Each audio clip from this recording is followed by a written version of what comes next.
उमर रज़ियल्लाहु अन्हु डर रहे थे कि कहीं मुसलमान कुरान के सीक्वेंस की वजह से यहूदियों और क्रिश्चियंस की तरह फिरकों में ना बढ़ जाए। तो मुसलमान कुरान की वजह से तो फिरकों में नहीं बढ़े, लेकिन बाकी चीजों में मुसलमान बहुत सारे फिरकों में बढ़ चुके हैं। लेकिन इतने सारे फिरकों के बाद भी दुनिया के सारे मुसलमान एक चीज पर मुत्तफिक है, और वो है कुरान।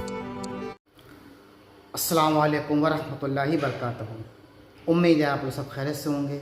मैं भी अल्हम्दुलिल्लाह अल्लाह का लाख लाख शुक्र एहसान खैरियत से हूँ। आज इंशाअल्लाह जिस वीडियो रिएक्शन देने आ रहे हैं द कोहिस्तानी, इनके चैनल का नाम है और इनके चैनल का लिंक मैं डिस्क्रिप्शन बॉक्स में दे दूँगा। आप लोग इनके चैनल को सब्सक्राइब करिएगा और मेरी वीडियो को एंड तक देखिएगा। दोस्तों, आज हम जानेंगे जंग यमामा। जंग यमामा एक ऐसी जंग है कि 13,000 मुसलमान थे और 40,000 उधर कुफ़ार थे, मतलब यानी कि दुश्मन थे, और उस जंग को जीत लिया था, बढ़िया जीत लिया था। लेकिन उस जंग में मुसलमानों को नुकसान भी बहुत हुआ था।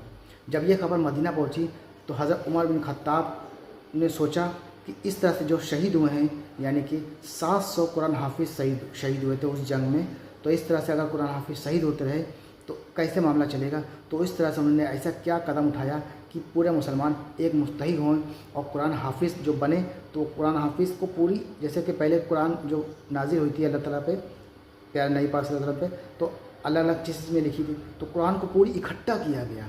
जो आज जो कुरान को हम देखते हैं एक किताब की शक्ल में है, तो ये उसी दौर में पूरी कुरान को इकट्ठा किया गया ताकि आदमी कुरान पूरी मुकम्मल करे और कुरान हाफिज़ बने। तो आइए पूरी हकीकत जानेंगे इस वीडियो के ज़रिए से। तो वीडियो को एंड तक ज़रूर देखिएगा और वीडियो अच्छी लगा करे तो उसको शेयर किया करिए। जंग यमामा में मुसलमान खालिद बिन वलीद की लीडरशिप में जंग जीत तो गए, लेकिन इस जंग में मुसलमानों को बहुत ज्यादा नुकसान भी हुआ, क्योंकि सिर्फ 13,000 मुसलमानों ने मुसैलमा कज़्ज़ाब की 40,000 की फौज को हराया था। जब मुसलमानों की इस अजीम फतह की खबर मुसलमानों के कैपिटल मदीना पहुंची तो वहां सारे मुसलमान बहुत खुश हुए और सेलिब्रेट करने लगे। लेकिन हजरत उमर रज़ियल्लाहु अन्हु ने देखा कि इस जंग में बहुत सारे सहाबा ऐसे शहीद हुए जो हाफिज़े कुरान थे, ऑलमोस्ट 700 सहाबा। तो उन्होंने सोचा कि अगर इसी तरह हाफिज़े कुरान दुनिया से जाते रहे या शहीद होते रहे तो ऐसा ना हो कि एक दिन मुसलमान कुरान के सीक्वेंस के बारे में इख्तिलाफ में पढ़कर डिवाइड हो जाए और यहूदियों और क्रिश्चियंस की तरह बहुत सारे फिरकों में बट जाए। यहूदियों का मानना है कि उनकी किताब तौरात, वो पूरी किताब अल्लाह ने 40 रातों में नाजिल फरमाई, लेकिन कुरान तौरात की तरह एक रात में नहीं बल्कि 23 साल तक थोड़े थोड़े हिस्सों में नाजिल होता रहा। रसूलुल्लाह सल्लल्लाहु अलैहि वसल्लम को यहूदियों और क्रिश्चियंस की आसमानी किताबों तौरात और इंजील की चेंज होने का अच्छी तरह पता था, तो उन्होंने शुरू से ही कुरान की हिफाजत के लिए एक स्ट्रिक्ट सिस्टम बनाया। कुरान का सबसे पहले नाजिल होने वाला लफ्ज इक़रा था, मतलब रीड। लेकिन आज से 1400 साल पहले मक्का में ऐसे लोग बहुत कम थे जो कुरान को लिख और पढ़ सके। लेकिन पहले दिनों से ही इस्लाम कबूल करने वालों में कुछ लोग ऐसे थे जिन्हें पढ़ना लिखना आता था। तो रसूलुल्लाह सल्लल्लाहु अलैहि वसल्लम ने उनमें से कुछ ट्रस्टेड सहाबा को कुरान लिखने के लिए सेलेक्ट किया। जब भी आप सल्लल्लाहु अलैहि वसल्लम पर कुरान की कोई आयत नाजिल होती तो वो सबसे पहले उन स्क्राइब्स, मतलब पढ़े लिखे मुसलमानों को बुलाते और उनके सामने कुरान की आयत पढ़कर सुनाते और उन्हें ये भी बताते कि किस आयत को कौन सी सूरत में लिखना है और किस आयत के बाद लिखना है, जिसे ये सारे स्क्राइब्स बहुत केयरफुली लिख देते।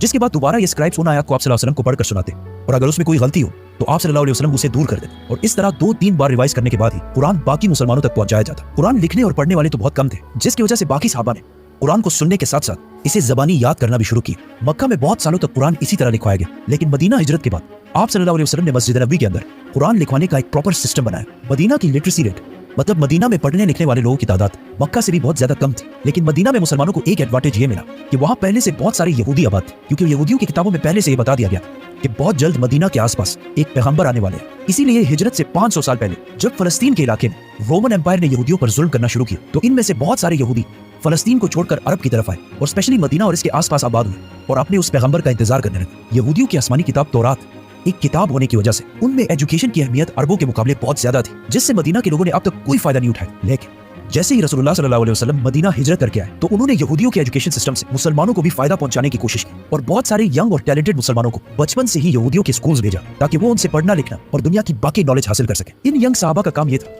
कि वो कोई बिजनेस ना करें, सिर्फ और सिर्फ तालीम हासिल करें। ये ऐसा है कि आज जिस तरह स्टूडेंट्स को पढ़ने के लिए स्कॉलरशिप्स दी जाती है, जो आज बिल्कुल एक नॉर्मल सी बात है, लेकिन उस जमाने में ये बहुत नई बात थी। आप सल्लल्लाहु अलैहि वसल्लम ने जिन यंग मुसलमानों को इन स्कॉलरशिप्स के लिए सेलेक्ट किया उनमें से एक का नाम ज़ैद बिन साबित रज़ियल्लाहु अन्हु था, जिन्होंने यहूदियों से न सिर्फ अरबी बल्कि यहूदियों की जबान हिब्रू, ईरान की जबान फारसी और इवन ग्रीक जबान भी सीखी। जिसके बाद ज़ैद बिन साबित आप सल्लल्लाहु अलैहि वसल्लम के पर्सनल स्क्राइब बने, मतलब कुरान की नाजिल होने वाली आयत को लिखना और बाकी बादशाहों की तरफ लेटर्स लिखना, जो एक बहुत इंपॉर्टेंट रोल था। आहिस्ता आहिस्ता ये ग्रुप बढ़ता गया और कुछ एस्टिमेट्स के मुताबिक 75 तक जा पहुंचा। तो आप सल्लल्लाहु अलैहि वसल्लम ने मस्जिद नबवी के अंदर ही एक पोर्शन इन्हीं यंग एजुकेटेड सहाबा के लिए बनाया, जहां ये सहाबा आप सल्लल्लाहु अलैहि वसल्लम से कुरान सीखते, उसे प्रॉपर्ली लिखते और फिर बाकी मुसलमानों तक पहुंचाते। हिजरत के सिर्फ 2 साल बाद जंग बदर में मुसलमानों ने पहली बड़ी फतह हासिल की, जिसमें मुसलमानों के हाथ बहुत सारे कैदी भी आए, जिनमें से बहुत सारे कैदियों को तो फिदिया लेकर रिहा कर दिया गया। लेकिन कुछ कैदी ऐसे थे जो अपनी रिहाई के लिए फिदिया नहीं दे सके, तो उन्हें आप सल्लल्लाहु अलैहि वसल्लम ने ये ऑप्शन दिया कि अगर वो 10 मुसलमानों को पढ़ना लिखना सिखा दे तो मुसलमान उन्हें रिहा कर देंगे। इस तरह मदीना में यहूदियों के अलावा मुसलमानों ने भी अपने स्कूल्स बनाना शुरू कर दिए और आहिस्ता आहिस्ता मदीना की लिटरेसी रेट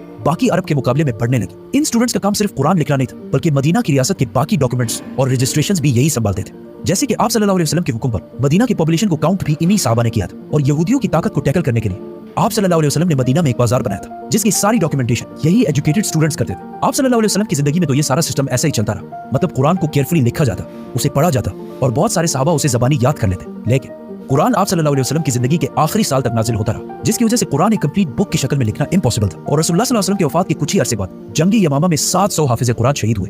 तो हजरत उमर रज़ियल्लाहु अन्हु ने सोचा कि अगर इसी तरह सहाबा शहीद होते गए और आने वाले मुसलमानों के लिए कुरान एक कंप्लीट बुक की शक्ल में ना हो तो कहीं ऐसा ना हो कि मुसलमान एक दिन कुरान के सीक्वेंस के बारे में इख्तिलाफ में पढ़कर डिवाइड ना हो जाए। तो वो सीधा खलीफा अबू बकर रज़ियल्लाहु अन्हु के पास गए और उन्हें समझाने की कोशिश की कि हमें एटलीस्ट एक कुरान ऐसा कंप्लीट लिख लेना चाहिए जिसका सीक्वेंस उसी तरह हो जिस तरह रसूलुल्लाह सल्लल्लाहु अलैहि वसल्लम ने बताया था और उस पर किसी को कोई शक ना हो। पहले तो अबू बकर रज़ियल्लाहु अन्हु ने ऐसा करने से बिल्कुल इनकार कर दिया और कहा कि मैं ऐसा काम क्यों करूं जो रसूलुल्लाह सल्लल्लाहु अलैहि वसल्लम ने ना किया हो। लेकिन हजरत उमर रज़ियल्लाहु अन्हु ने उन्हें कन्विंस करने की बहुत कोशिश की और उन्हें यहूदियों और क्रिश्चियंस की किताबों तौरात और इंजील की मिसाल भी दी, क्योंकि मूसा अलैहिस्सलाम पर तौरात नाजिल होने के बाद पहले तो बहुत 100 साल तक तौरात अपने बिल्कुल सही फॉर्म में मौजूद थी, लेकिन मूसा अलैहिस्सलाम की वफात के 800 साल बाद और आज से 2600 साल पहले जब बनी इसराइल फलस्तीन के इलाके में आबाद थे तो उन पर साथ ही एक नए किंगडम बेबीलोनियन किंगडम ने हमला कर दिया और पूरे फलस्तीन को और स्पेशली जेरूसलम को तबाह बर्बाद कर दिया, जिसके बाद बनी इसराइल की ताकत बिल्कुल टूट गई।